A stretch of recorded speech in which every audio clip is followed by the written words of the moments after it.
Hello everyone, today we're going to be going over the June 2025 Algebra 2 Regents exam. In this video, we're going to be focusing on part 1, which are the first 24 multiple choice questions.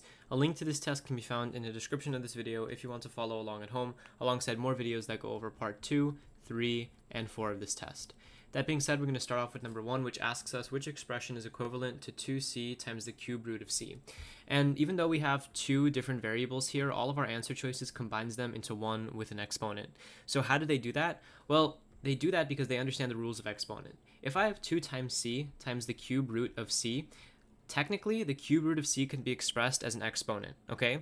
So whenever you have any root of a variable, for example, like the a root of x to the power of b, you can rewrite that as x to the power of b over a. So whatever's on the outside of the square root sign goes into the denominator, and whatever x is being raised to goes in the numerator.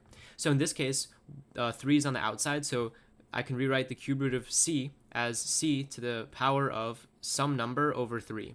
Now, what is that number going to be? It's going to be 1, right? And you may be asking me, well, there's no exponent over the c, so how can it be 1? And that's exactly the reason. When you have like x or a or c or b or any variable that's just written like this, even though it sounds or looks like they don't have an exponent, there's an imaginary 1 here, right? There's an invisible 1. So technically, this is the cube root of c to the power of 1. So this 1 goes in the numerator, this 3 goes in the denominator. And now I'm left with 2 times c to the power of 1/3. And whenever I have two exponents that have the same base, for example, c to the power of a times c to the power of b, I can write it as 1 base to the power of a plus b, or the two exponents combined. So 2 times c to the power of 1 times c to the power of 1/3, I can rewrite that as 2 times c to the power of 1 plus 1/3, which is equal to c to the power of 4/3. Okay, and again, we slap that 2 times c to the power of 4/3, which is going to be choice number 1. Notice here how that 2 came after c to the power of 4, right? That's why we didn't put it in these parentheses. If we used parentheses, that means that this 2 would have had to be raised to the power of 4/3 as well, but we saw that it was the only terms that had exponents were the variables here, were these c's. So that's why we didn't group it together. Keep them separate, okay? A good way of never getting confused about this is to break this apart like I did down here. 2 times c times the cube root of c. That way you know that when you're combining this, that 2 always stayed separate. It wasn't attached to the c because there were no parentheses originally around 2 and c. Number 2 asks us which investigation technique is most often used to determine the cause and effect of a medication. When you look at a cause and effect relationship, you're going to be doing a controlled experiment, right? When you're looking at the cause and effect of a medication, the way you do that is you give the medication to some people and you don't give the medication to another group of people. And you see how having that medication changes something. In a census, a survey, an observational study, you're not interacting with the people, right? You're just observing them, or you're just asking them a question. In a controlled experiment, that's the only time where you can treat two groups of people differently, okay? The rest of these all ask questions, right? They don't allow for you to give someone medication or for you to separate two groups from one another, okay? The controlled experiment is the only technique where you're actually able to interact with your subjects in a way that's more than just asking them a question or looking at what they're doing, okay? So that's why a controlled experiment is the best option here, all right? Number 3 asks us what's the solution to 5 times 2 to the power of 19x is equal to 50. All right, so the first step I want to do here is I want to divide both sides by 5, right? Because I have 5 times 2 to the power of 19x, that's just going to complicate things. So if I divide both sides by 5, I'm left with 2 to the power of 19x is equal to 10. All right, now from here, I notice that my exponent, or that my x is locked inside of the exponent slot. So I can't divide both sides by 19 because technically I can't reach this x. It's in the exponents. So the way that you bring down a variable from the exponent onto the regular line where all the other numbers are is by using a logarithm, right? So for example, if I have, 2 to the power of x and I wanted to get x on its own, I would take the log base of 2 to the power of x. So the log has two places where you can plug in numbers. Here's the base, and here's the actual thing that you find the log of. That's the value you plug in. If you match the base with the base of the exponent that you're trying to get the x out of, it'll just give you the x.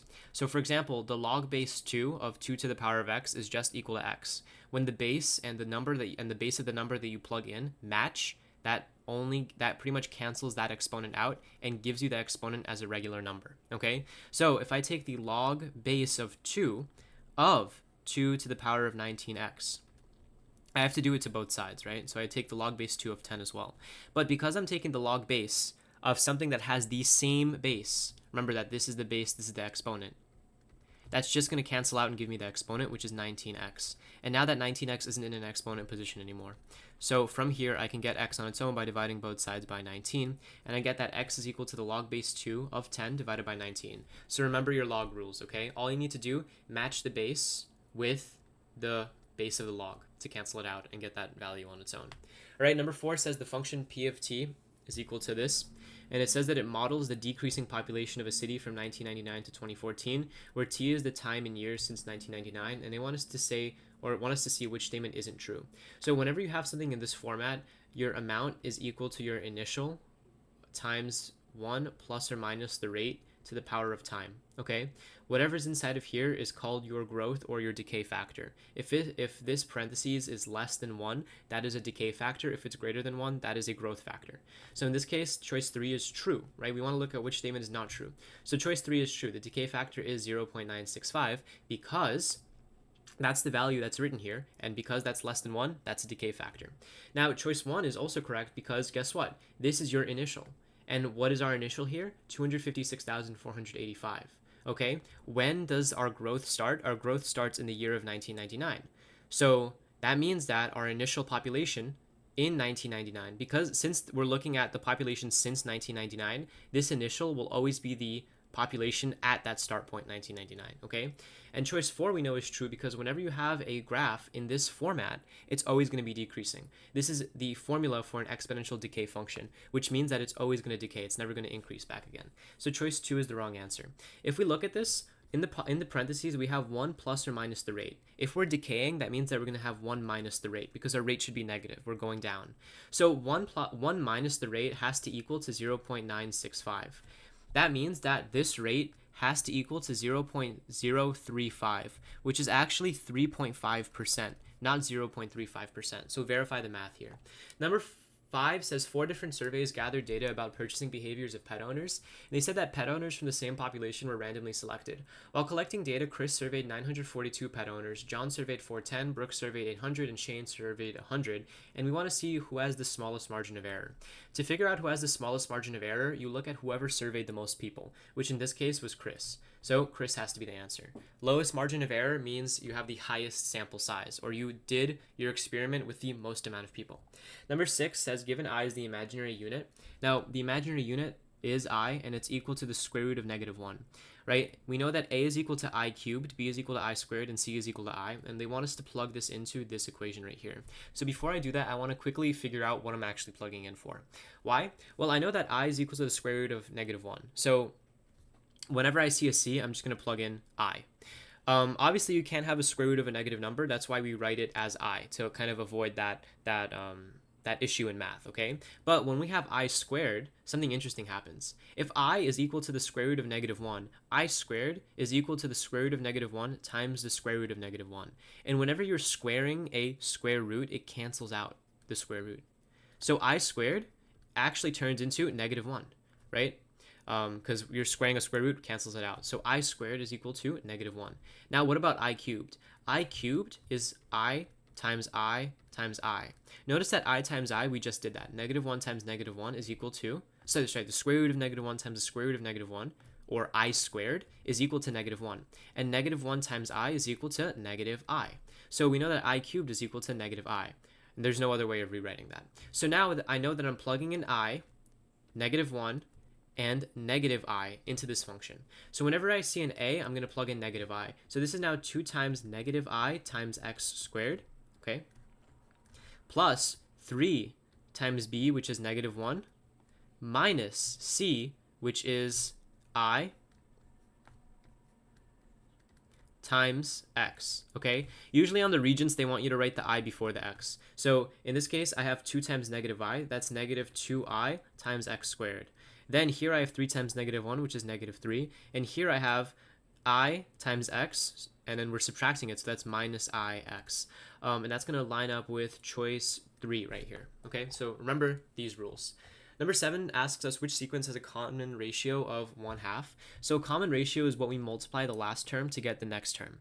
So if we're multiplying by 1/2, let's just take this as an example. If I have the sequence that goes 32, 16, 8, 4, and 2. How did I get from the previous term to the next one? I multiplied by 1/2, then I multiplied by 1/2, then I multiplied by 1/2.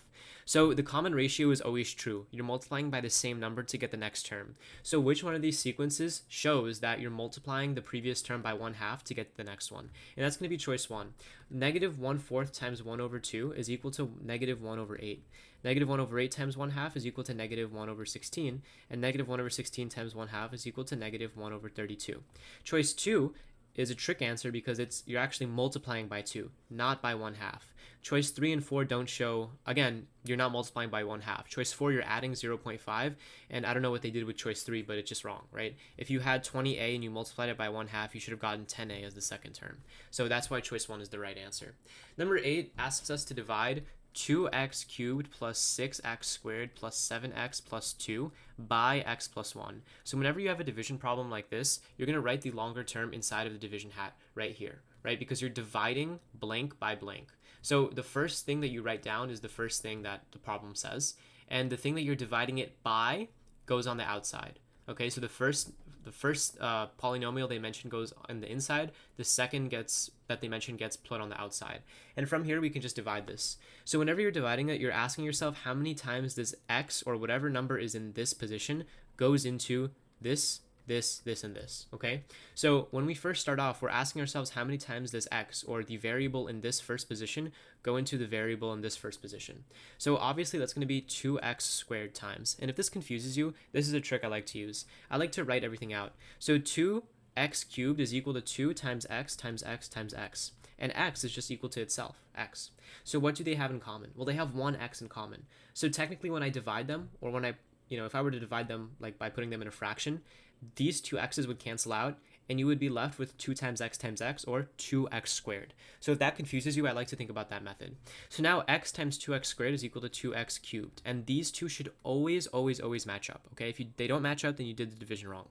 So anyways, x times 2x squared is 2x cubed, and then we need to multiply the other term here, 1, by 2x squared. So 1 times 2x squared is positive 2x squared, and I can subtract these.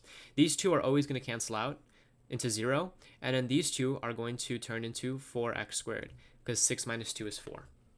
Then you carry down the next variable, which is positive 7x. You ask yourself again, how many times does x go into 4x squared? Well, it goes into it 4x times, right? Because 4 times x divided by x is 4x. So now you multiply 1. Well, first of all, you multiply x by 4x to get 4x squared again, and you multiply 1 by 4x to get positive 4x, and you subtract. You're left with 3x. Over here, you're left with 0. Then you bring down the 2. How many times does x go into 3x? Well, it goes in 3 times. So x times 3 is 3x, and 1 times 3 is positive 3. Now, when you subtract this, you're left with 0 and negative 1.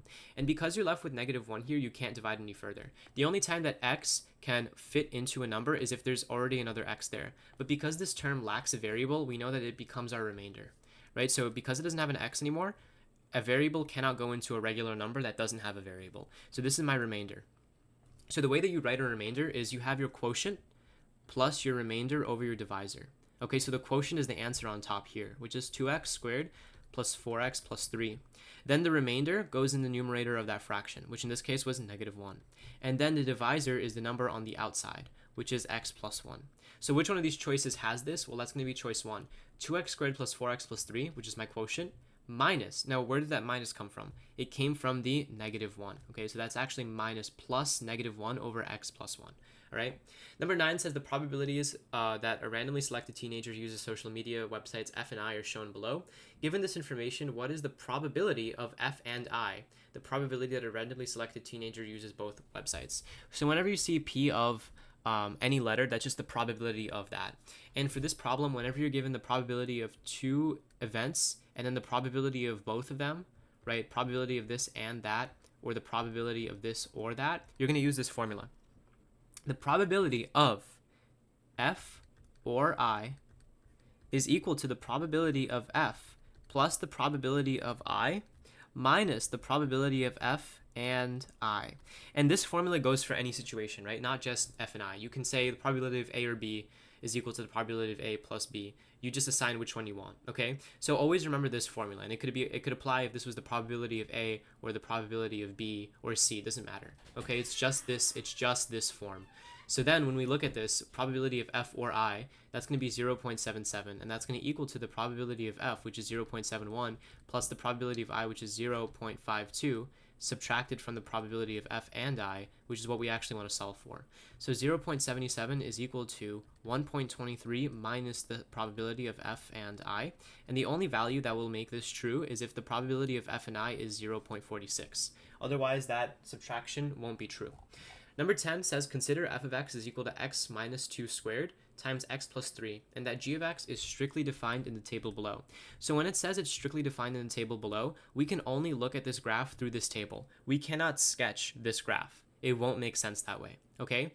Why? Because we only know the points, right? If this is strictly defined as the table below, we cannot make assumptions on whether or not the graph, looks like this, right? Sure, it'll pass through this point, and this point on the table, but what about the end behavior? It could be going, instead of going down from the top of the page, it can be going up from the bottom of the page, right? So that's why you shouldn't sketch these out if if the problem says it's strictly defined in the table below. Only look at the values in this table, okay? And of course, here we have x minus 2 squared times x plus 3. So I'll go ahead and I'll graph that out. So x minus 2 squared times x plus 3, okay? And we're comparing the x-intercepts and the y-intercepts, right? So just looking at the y-intercepts, the y-intercept happens when x is equal to 0, okay? That's always the rule. The y-intercept is when x is equal to 0. So in this case, here we have my x, and here I have g of x, which is my y. So when x is equal to 0, g of x is equal to negative 6. So my y-intercept here is negative 6. And for those of you that don't know on the graph, the y-intercept is when the line crosses the y-axis, right? That's what an intercept is. So if we look at our graph over here, the y-intercept is all the way up here, right? It's all the way up here. It's not negative. And a function will only have one y-intercept. So we know that it has to occur higher where the y values are positive, and this one occurs where the y values are negative. So they do not have the same y-intercept. Now we need to look on whether or not we have the correct x-intercept. So the x-intercept is the opposite. The x-intercept is when y is equal to 0. So if we look at g of x, we know that g of x is equal to 0 when x is equal to negative 3 and when x is equal to 2. So those are the two x-intercepts for this function. Now, looking at a graph, the x-intercept is when the graph passes through the x-axis. So if we look at this function here, the graph is going to pass through the x-axis at this point right here, which is 1, 2, 3. So negative 3 and 1, 2, positive 2. So the x-intercept of this is negative 3 and positive 2 as well. That means that they have to have the same x-intercepts. So that's why choice 1 is correct.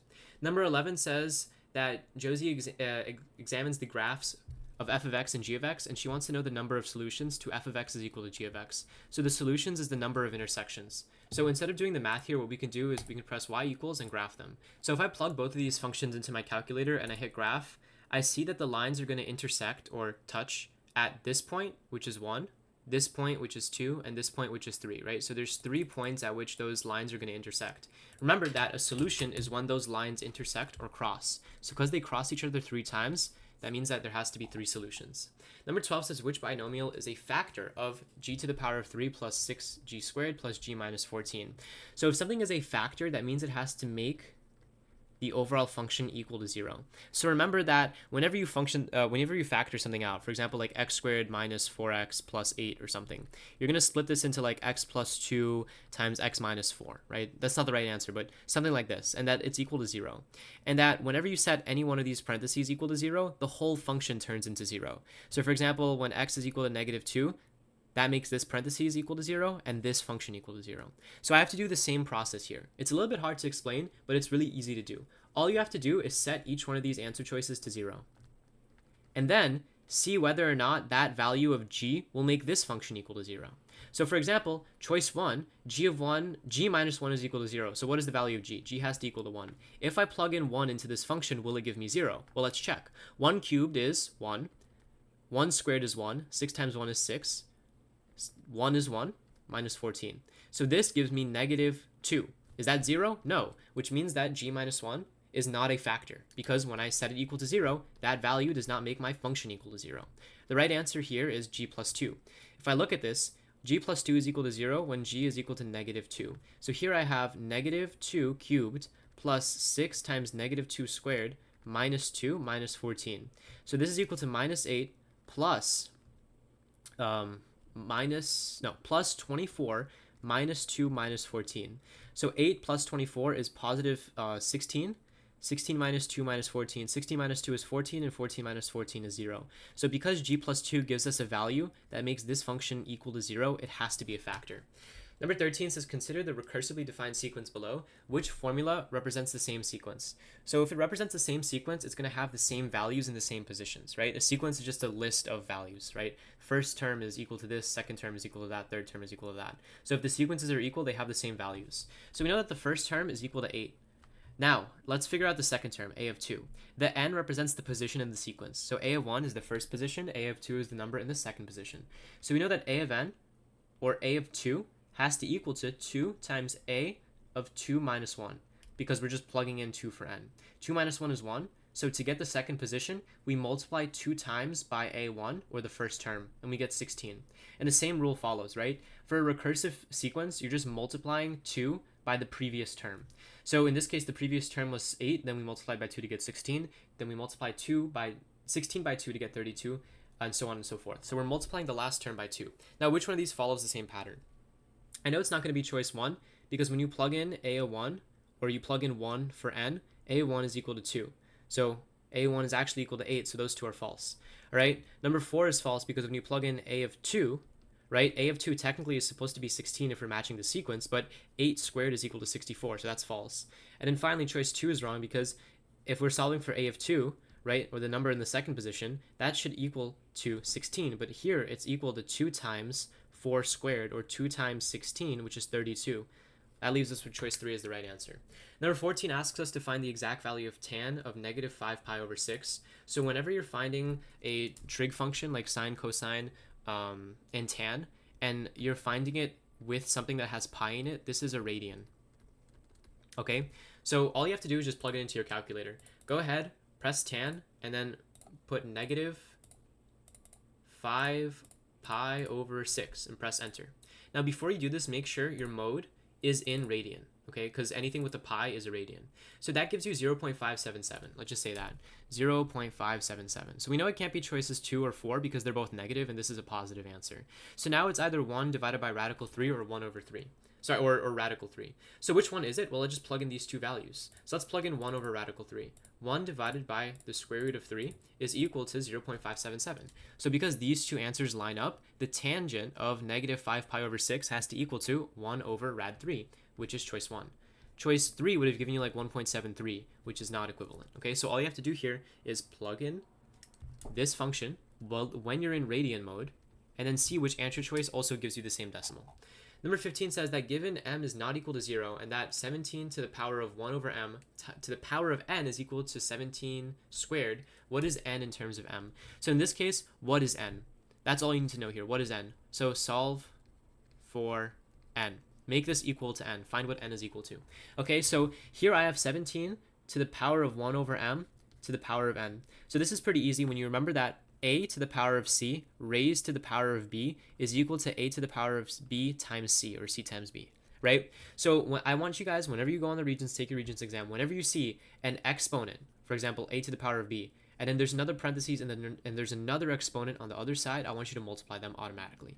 So 17 to the power of 1 over m to the power of n is the same thing as saying 17 to the power of 1 over m times n over 1, or 17 to the power of n over m. That's all you have to do here. Just multiply the two together. Okay? Was that so hard? No.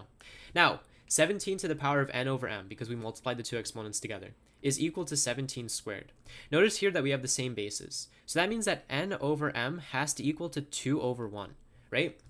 Because otherwise, the only way that this is equal to 17 squared is if n over m is equal to 2, right?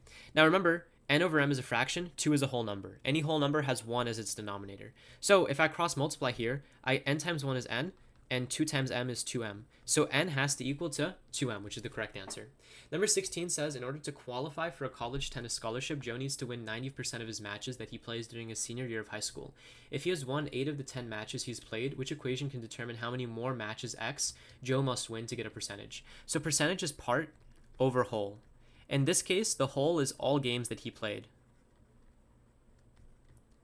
And the part is games won. Okay, that's all. So right now he won 8 of the games out of the 10 matches, and he has a win rate of 80%. But now he needs to win more matches X. Okay, so think about it. Whenever you win a match, you're adding to your count of games won, but you're also adding to your count of games played. So that's why choice 4 has to be the right answer. Where do we get the 0.9 from? Well, he has to win 90% of his games. So this percent, this part of our whole, has to equal to 90%.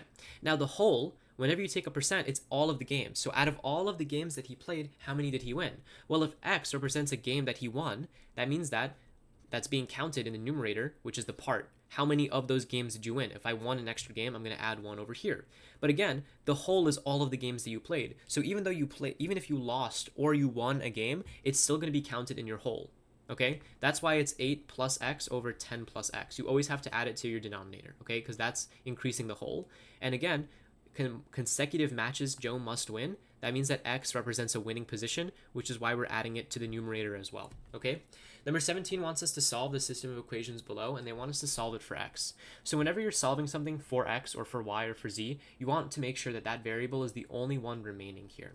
And this might seem really challenging, but all you're doing here is just plugging in values. So take a look here. I know that 2y plus Z is equal to 2. And I also know that 3x plus 2y is equal to 1. So in this case, look here. I know that 2y plus z is equal to 2. So if I subtract z from both sides, I know that 2y is equal to 2 minus z.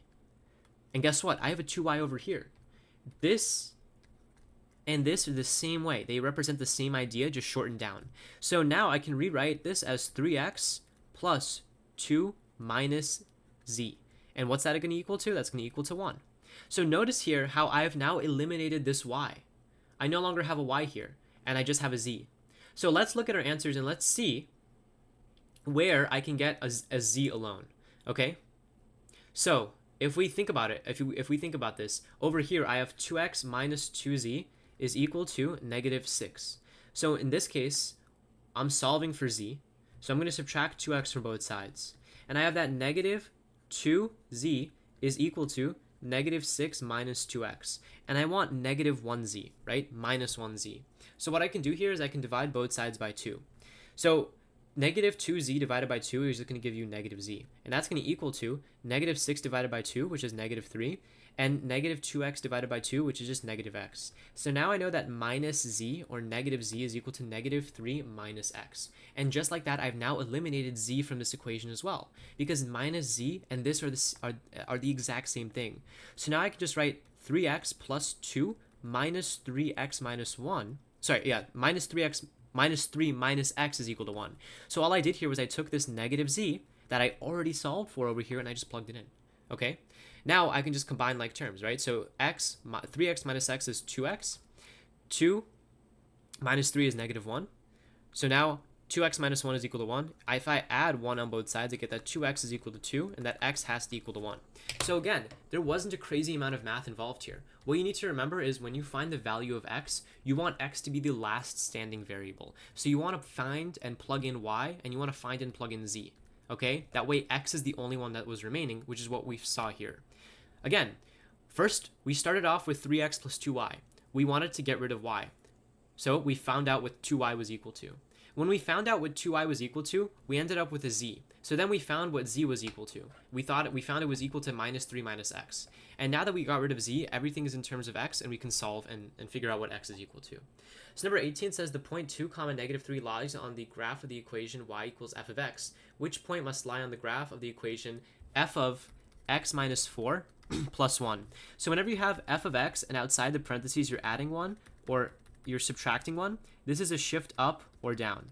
So obviously adding means you're going up, subtracting means you're going down. And when you shift a graph up, for example, let's say that this is the original function and you shift it f of x plus 1, and this is the new function, right? Every y point is going to be 1 point higher because you shifted the entire graph up. So in this case, we have the original point 2 comma negative 3. When we add 1, we shift all of the y values up by 1. So that means I'm left with the point 2 comma negative 2 now, because negative 3 plus 1 is equal to negative 2. I've now increased the height of this graph by 1. The y represents the height of the graph, okay? Now, here's where it gets a little more tricky. Whenever you have f of x plus 1, or f of x minus 1 inside the parentheses, that's going to show you shifting left versus right. So whenever you're adding something, you're shifting to the left, and whenever you're subtracting something, you're shifting to the right by that amount, okay? So now, if I, add, if I subtract 1 from this, my graph will now be located here, 1 unit more to the right. Remember that the x-axis tells you left versus right. So if you're subtracting 4, that means you're moving to the right by 4, okay? Now, on the x-axis, the values here are negative, the values here are positive. So if you're subtracting by 4, you're moving more towards the right. So your x values are becoming more positive. So that means that you're going to have to add 4 to the x. And that's going to leave you with the point 6 comma negative 2, okay? Remember that when you shift to the right, you're adding to the x. When you shift to the left, you're subtracting from the x, even though it's written as the opposite. I know it's a bit confusing, but just think about it that way. Think about it only in the direction. If you're moving to the right, the x is becoming more positive, so just add that shift to that point. Don't subtract it. Number 19 says, at which statement best describes the end behavior of this function? Okay, so we have the log of x minus 3. Okay, and the end behavior is just how this graph behaves as x approaches a certain value.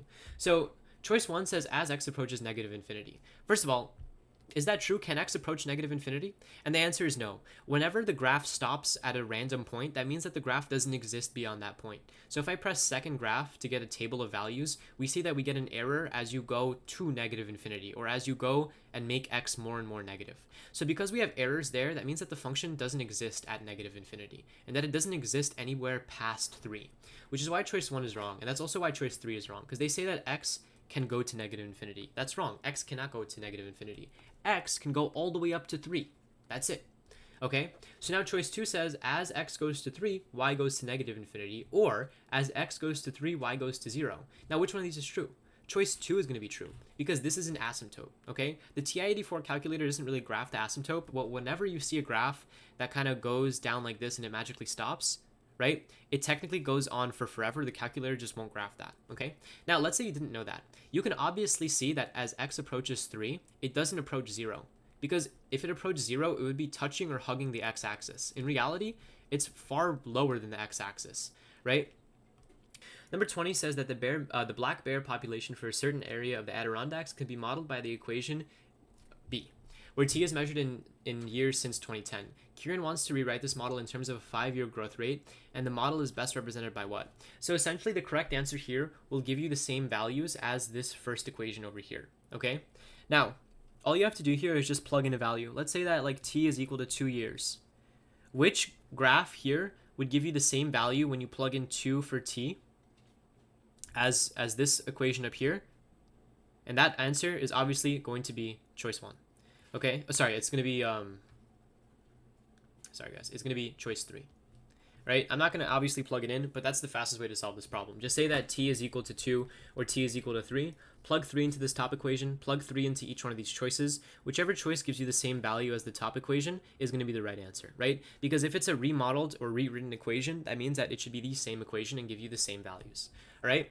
Number 21 asks us which expression or expressions are equal to 0 for all real numbers. So for something to equal to 0, it has to cancel out essentially. So if I look at choice 1, here I have x squared plus y squared squared plus x squared plus y squared squared. First of all, are these the same two things? Yes, they are, right? X squared plus y squared squared is the same thing as x squared plus y. I just said the same thing twice. So what happens then? Let's say I had 3 plus 3. Is there another way I can rewrite 3 plus 3? Yeah, I can say that it's 2 times 3. They're both equal to 6, right? So whenever you have the same thing repeated, that's the same thing as multiplication. Addition is just repeated multiplication. 3 plus 3 plus 3 is the same thing as saying 3 times 3, or 3 added to itself 3 times. 3 plus 3 is the same thing as saying 3 added to itself 2 times. So x squared plus y squared squared plus x squared plus y squared squared is the same thing as saying 2 times x squared plus y squared squared, because you're adding it to itself 2 times, right? This is what you're adding, and this is the amount of times that you're adding it.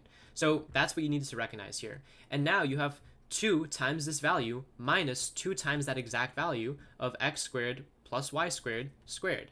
So are these going to cancel out? Is 2x minus 2x going to equal to 0? Yes, it's going to equal to 0, because when you're subtracting the same exact number, guess what? It's going to equal to 0. So choice 1 is definitely the correct answer. So we know this is equal to 0 because we're subtracting these same values. Now let's look at choice 2. Here we're subtracting x squared plus y squared squared from x squared minus y squared squared. Now, I'm saying square a lot, I'm sorry guys, but are these two the same values? No, they're not the same values, right? One is x squared plus y squared, and the other one is x squared minus y squared. So these are two different values, and because they're two different values, they will not cancel each other out, and they will not equal to 0. So choice 2 is automatically wrong. And if you were to actually do the math here, right, if you were to expand this out, then guess what? You would have not gotten 0 because these are two different values. Let's say that this equation is equal to 3, and this equation is equal to 2 when you plug in a certain combination of x and y. 3 minus 2 is equal to 1, not 0. Why? Because these two would give you different values. So now you have to select between 1 being the right answer or 1 and 3 being the right answer, okay? So with 3, I don't really see a trick that I can use. So unfortunately, I'm going to have to do the math here, okay? The only real trick that I would suggest for you guys to do is just say that x is equal to 2, that y is equal to 3, and see whichever one gives you 0 when you plug in those two values, okay? If you don't want to do the math, but I'll show you how to do the math here either way. So we have x plus y squared squared minus x squared minus y squared squared. So let's go ahead and do that. That's going to give you x to the power of 4 plus 2x squared y squared plus y to the power of 4. How did I know how to do that? Well, I just remembered that a plus b squared is equal to a squared plus 2ab plus b squared. So in this case, x squared is my a, y squared is my b, and exponent rules is how I know that it turns into that, okay? So now I'm subtracting that from x squared minus y squared, and that's going to equal to negative or minus x to the power of 4 minus 2x squared y squared plus y to the power of 4, okay? How did I know that? I know that a minus b squared is equal to a squared minus 2ab plus b squared. Now let's go ahead and let's combine these two together. So because I have a minus symbol here, I'm going to have to multiply everything by the inside by that minus symbol that it's on the outside, because technically this is an imaginary -1, and whenever I have parentheses, I have to distribute it. So this is x to the power of 4 plus 2x squared y squared plus y to the power of 4 minus x to the power of 4 plus 2x squared y squared minus y to the power of 4. So what cancels out here? Y to the power of 4 cancels out, okay? X to the power of 4 cancels out, and you're left with 4, or you're left with 2 times x squared y squared plus 2 times x squared y squared. Are these the same value? Yes, they are the same value. And what happens when you have the same value? You can just combine them, right? So this is now 4 x squared y squared. And again, notice the math we just did here was the math that choice 2 said would equal to 0, but it's false. This actually equals to 4x squared y squared. And now we're subtracting this from 2xy squared. Now, whenever you see variables inside of a parentheses that are being raised to the power of 2, that means that everything inside of this has to be raised to the power of 2. So because they're all in a parentheses, that's 2 squared times x squared times y squared. You have to square everything. And guess what? That actually turns into 4x squared y squared. Okay, so this is now 4x squared y squared, and these two have to cancel each other out into 0, which is why choice 4 is the correct answer in this case, okay? Again, the easier option would just be to plug in values, but if you can recognize these patterns, then I don't know, you can get better at math, and it's nice. So number 22 says the equation 1 over x minus 1 over 5 is equal to x over 5 has what? Okay, and we're talking about solutions, so we're going to see when these lines intersect. So if I go into my graphing calculator and I do 1 over x minus 1 over 5, and I set that equal to x over 5, the solutions are when these two lines are going to intersect. So if I hit graph, I see that it intersects twice. And because I can see this intersection, I know that they're not imaginary, and I know that there's no solutions. If there were no solutions, that means that these two lines would never touch, okay? And if there were imaginary solutions, again, you would not be able to see these two lines touching, okay? But because I see a clear intersection, that means that we must have either rational or irrational solutions. Now, an irrational solution is like when, x has to equal to radical 3 to make this work, or whenever x has a non-repeating, non-terminating decimal. So I can actually verify that over here. If I go into second trace and then intersect, I can see the values at which they intersect. So my first curve is this blue curve. My second curve is this red curve. And then when it asks me to guess, I'm going to place this cursor over where I think they intersect, and they look like they intersect here. And that's going to tell me that the intersection happens at negative 2.791288. Does this decimal repeat? Yeah. Sorry, does this decimal go on forever? Yes. Right? You can't display that number here. Whenever you see, whenever your calculator will fill this entire number up, that means that technically the decimal continues going on forever. And I can't see a set pattern here, which is why I know that this solution is irrational, okay? If this was a rational solution, then it would be equal to like, 4.5 or something normal, like 0.3, 7.1, or 0.333 repeating, because that's equal to 1/3. But because there's no end to this decimal here, aka it takes up the whole space, and because the decimal itself doesn't repeat, I know that this is an irrational solution. And if you were to go ahead and actually solve for x here, by adding 1/5 to both sides and cross multiplying to get x plus 1/5, and 5 is equal to x squared plus x, and that 0 is equal to x squared plus x minus 5, you would need to use the quadratic formula to factor this out, because you cannot there's no two numbers that multiply to -5 and add to +1. It doesn't exist. So in this case, you would have to use b plus minus the square root of b squared minus 4ac over 2a, and this always gives you an irrational answer if you cannot factor it out like this. Okay, so that's how I know as well. So number 23 says, for x is not equal to plus minus 4y, which expression is this equivalent to? So over here, whenever you're trying to figure out what this is equivalent to, they always want you to factor out the top and the bottom and then cancel out these factors. So over here, I have x squared plus 3xy minus 28y squared. And what I can do here is I could actually split this up into two terms, right? I can FOIL this out. So I'm looking for two numbers that can multiply into -28, but then add into 3. And those two numbers are going to be +7 and -3. So now I can split this top equation into x squared plus 7xy minus 3xy minus 28y squared. Don't worry about the variable here. Because this is a polynomial, we can always factor it out into two terms inside of parentheses, right? So don't worry about the variables here. Do not worry about them. Only look at the numbers or the coefficients. So here I have a 28, here I have a 3. So I'm not worrying about, what multiplied by itself gives me y squared or -28y squared. I'm only worried about what two numbers can multiply and give me -28, which is 7 and -3. 7 and -4. Okay, 7 and -4, guys. Made a mistake here. Okay, so 7 times -4 is -28, and 7 plus -4 is +3. So that's how I know I'm going to use those two numbers. Now I can begin considering this. Because I always split the middle number into those two numbers that I just found, that means that they have to have the coefficient, they have to have the x and y variables with them. So now it's not just 7 minus 4, it's actually 7xy minus 4xy. So you just slap these two on there. And now I can factor this out further. So here I can take out an x and I get that x plus 7y, and over here I can factor out a -4y and I get x plus 7y, and then I can combine these two into the same parentheses, x plus 7y times x minus 4y. Okay, and that's my numerator. Now in my denominator I have the difference of perfect squares, right? I have 16y squared, which is equal to 4y times 4y, and here I have x squared, which is just x times x. So because these are two perfect squares, I can rewrite it as a minus b times a plus b, where 4y is my a and x is my b. So now this is equal to 4y minus x times 4y plus x. And you may be saying, well, I can't factor anything out, or I can't cancel anything out in the top and the bottom, but you're actually incorrect, right? Because whenever you see a minus b divided by b minus a, this actually can cancel out into -1. Okay, so technically, even though it looks like it's written incorrectly, even though like 4y minus x and x minus 4y are the opposite, they can actually cancel each other out as long as you multiply everything else by -1. So now, technically, they do cancel out, but what's left is negative x plus 7y over 4y plus x. Okay, so that negative sign has to be there. Okay, and don't panic because it doesn't align with our choices, and that's because the Regents actually went ahead and expanded this fraction, right? Usually you can just get away with writing a minus sign in the numerator, but now you have to expand it. So -1 times x is actually -x, -1 times 7y is -7y, and that's being divided by 4y plus x, okay, which is going to line up with choice number 4. So again, I know it may not have, it doesn't feel intuitive, right, that you can actually factor this out by using FOIL, but you actually can't, right? Don't worry about the numbers, right? Don't worry about the variables, only worry about the numbers.